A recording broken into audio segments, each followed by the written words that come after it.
Hello, namaste. Welcome to my Hammer Show. In this show, I invite guests from different walk of life and to discuss about different development issues like education, health, human rights, women's issues, and indigenous people's issues. Today, I have a really high-profile guest, director of IWGIA, which is called International Work Group for Indigenous Affairs. So let me welcome her in my show. Welcome you. Thank you very much. Have you been to Nepal before? Yes, I've been here twice before, but that's many years ago, and with other organizations. So how is Nepal? How are you feeling?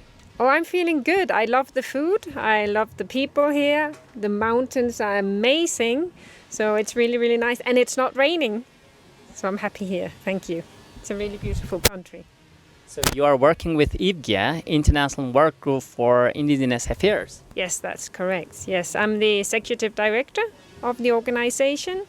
I've only been with IWGIA for a few months. I started in May. Could you tell me a little bit about IWGIA, what it is for, what does it do? Yes, IWGIA is an international human rights organization based in Copenhagen. We were founded almost 50 years ago by some anthropologists that thought that we don't just want to document indigenous people's practices, we actually want to support indigenous peoples. So in the beginning, the organization had a lot of focus on Latin America, where Indians were being killed, and tried to support them. But over the years, the organization has enhanced its scope and is now working in Africa, Asia, Latin America, and Russia. My gosh, that means too many countries you are working with. Yes, we are working in a lot of countries. In some countries we have projects with partners. In other countries we work more strategically with indigenous peoples' organizations. What is the area that IWGIA gives focus on? Well, we have three themes that we work on primarily. One is what we call international governance or effective mechanisms, which is in essence getting indigenous people's rights on the agenda at the various UN agencies or regional bodies like the African Human Rights Committee, and also at the national level. So that's one area. The other area is land rights and territorial governance. I think indigenous peoples, although they are very different all over the world, they share one common problem, really big problem, which is the access and the right to retain their land, to the practices they have that are around and centered on the land. So that's another very, very important area for our work. And the third area that we are working on is climate issues. As an organization, we work, I think, slightly different from other organizations. We work in what I call the triangle of change, which is we do advocacy on behalf or with indigenous peoples. So we do it at the UN level, at the various mechanisms at the UN level, some related to climate, some not. So that's one way of working to ensure that there are some mechanism in place for indigenous peoples to exercise their right. The other part of the triangle are the actual projects on the ground in the various countries where we partner up with indigenous peoples' organization and support them in their work. And the third area, the way we work, is through documentation.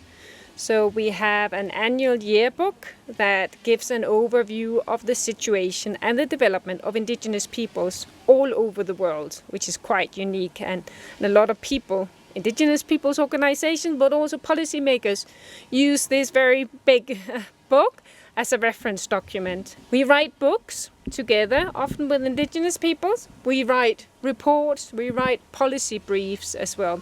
So documenting what is going on, the human rights violations, but also the progresses that is happening is a really big part of our work as well.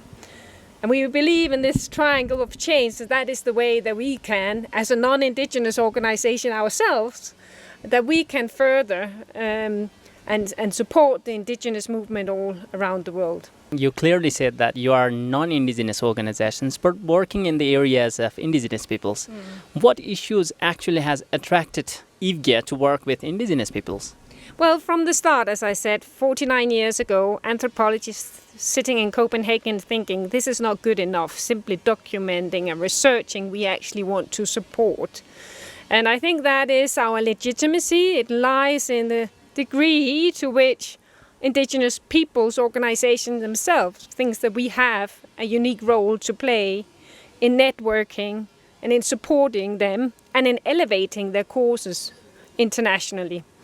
And we just recently did a survey amongst all our partners, both the project partners, but also those that are more associated to us, that showed that we got really high. I mean, I knew they liked us, but still, from a scale from 1 to 5, we got 4.7 in terms of how effective and how relevant they think the work we do in IWGIA. And that's really the center of it. We need to be useful for the indigenous movements around the world. So you said that you were interested also to support, not only document the violation of their rights. So actually, how do you support for the indigenous peoples? Well, for instance, by being here, I mean, we do have partnership agreements with various organizations. We develop projects together. As IWGIA, we have funding from Danida, the Danish government, from the Norwegian government, and from the EU. So we channel the funds to partner organizations and have a partnership in implementing actual projects. So money is one thing, very important, I think, for a lot of organizations, but also the capacity building and the expertise that we can offer, and the entrance into the UN systems and the network across borders. So you said that you are working across the world and your headquarters is based in Copenhagen in Denmark. Do you have branch offices all around the world, or how do you work with? I wish we had. And perhaps we can if at some time in the future. We're struggling like anyone else. We're struggling with funding. As you know, development aid is diminishing all over the world, and it's also hitting us hard. But we've just starting implementing a fundraising strategy. So we don't have the funds to set up offices all around the world. So at the moment, for now, we're working from the office in Copenhagen. We're 16 people. And then we do a lot of flying around the world to support our partners. So when we talk about finances, it has really been saturated. And the international organizations, government, they have cut off funds, especially in the areas of indigenous peoples. And why do you think so?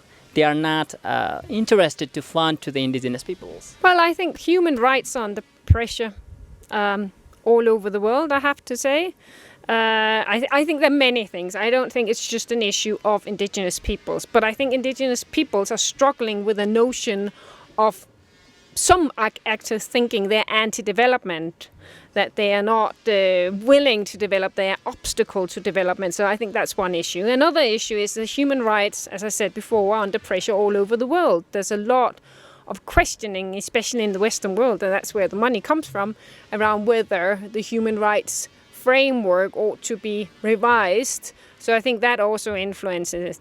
And then I think there's been economic crisis in the West. We don't have it that much any longer, but I think governments have, in generally many governments at least, including the Danish government, sadly enough, has decreased its aid funding. And unfortunately, the Danish people are not shouting about it. They ought to say, no, we want our government to keep the funding going.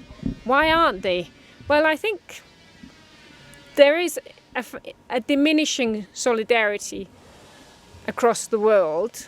There's also counter trends, but there is generally, I think, a diminishing solidarity, a sense of looking into one's own backyard. In Denmark, people are very worried about the refugees that are coming into the countries. What about our own welfare? So there's a concern for people may perhaps closing a little bit instead of opening up to the world. So I think there are many factors to it. The sad is that Danish embassy in Nepal has also been closed down, right? Yes. Yeah, and that is very, very sad, I think.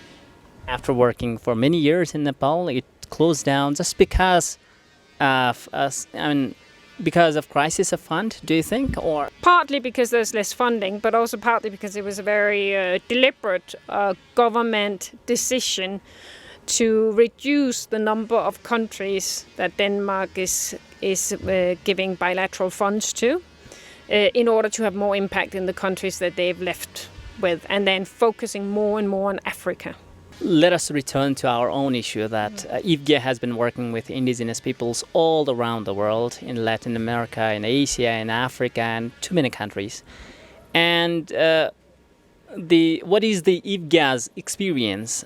In which areas that indigenous peoples are getting more suffer, right? Or they are being more victimized in? So what are the lessons that we can take from your experience working in different countries around the world? I think we see at least two big trends. One is that their land rights are being, I mean, it's always been challenging for indigenous people, always. But what we see now is increasingly private sector going in, or state having big projects that are overriding that are pushing indigenous peoples out of their land. So I think that is an increase, the land grabbing, the struggle for land. We know that natural resources are more scarce now than they were in the past. So the economic quest for progress and for profit on the one hand, and the diminishing natural resources mean there's a lot of push on indigenous people's land. So we see that people are being forced to leave their land. We see that their houses are being burned down. People are being killed. And killing, that is the other trend, actually. We are seeing all over the world that human rights activists are increasingly being killed for the work they do. And that includes indigenous peoples. It varies in different regions. There's a lot in Latin America. But The Guardian has actually gone in and is now documenting all the people that are being killed, naming them to show how big a problem it is. Not just indigenous leaders, I have to say, but human rights activists in general. So it's also environmental activists. And at the moment, there are 4 people killed a week. So I think that's another big, unfortunate trend. So Nepal, we had new constitutions 1 to 2 years ago. Nepal had promulgated. And to some extent, indigenous peoples have got some rights. But what is your observation from outside the indigenous peoples movement here in Nepal in regards to constitution or their rights? Well, I don't know the constitution that well, but what I hear from when I talk to indigenous people here is that they say they're definitely not satisfied with it. There's simply not enough measures put into the constitution to secure the rights of indigenous peoples. But there are 2 things that are really to the advantage of Nepal, and one is that Nepal has ratified the ILO convention. Very few countries have. It actually gives you a tool to force the government to take measures according to the convention. The other thing that I think is a big positive aspect of the indigenous movement here is that it's so big and it's fairly united. I know that there are internal struggles, of course, and disagreements and so on, but it is a fairly united, fairly structured movement. The indigenous people constitute a large percentage of the population, so they cannot be ignored here. So in a sense, and I know there's a long way in terms of actually having indigenous people's rights implemented in Nepal, but in one sense, in those 2 senses, indigenous peoples in Nepal are better off than in other countries. So anyway, Nepal, the indigenous peoples, including country, has been going through a transition period. And does IWGIA have any intention to support the indigenous peoples of Nepal continuously in future? Oh yes, we're not withdrawing. Big unfortunate things would have to happen. So Nepal is one of our priority countries. It may not be the priority country of our government, but it is one of our priority countries. So yes, we will continue supporting indigenous peoples in Nepal. So what are the areas that IWGIA has been working with indigenous peoples of Nepal? Well, I think broadly, we've worked on very many. As I said, I'm fairly new to IWGIA, so I don't have the whole of the history of IWGIA and Nepal. But I think what characterizes our partnership is that we listen to the indigenous peoples organization and then support them in what is their priorities. Of course, it has to fall in within our themes because we are not experts on everything and we shouldn't, and that's what our donors and others tell us, please focus a little bit. But within those fairly broad themes, We are very open to support Indigenous people's organization in what they think are the right things to do. At last, do you have anything else that you want to add that I haven't asked you? I think you've asked a lot. No, I don't have anything to add. So we have come to the end of the session. So if you have any queries or questions or any feedbacks, you can reach me at indigenous television@gmail.com. I'll meet you next week. Until then, goodbye.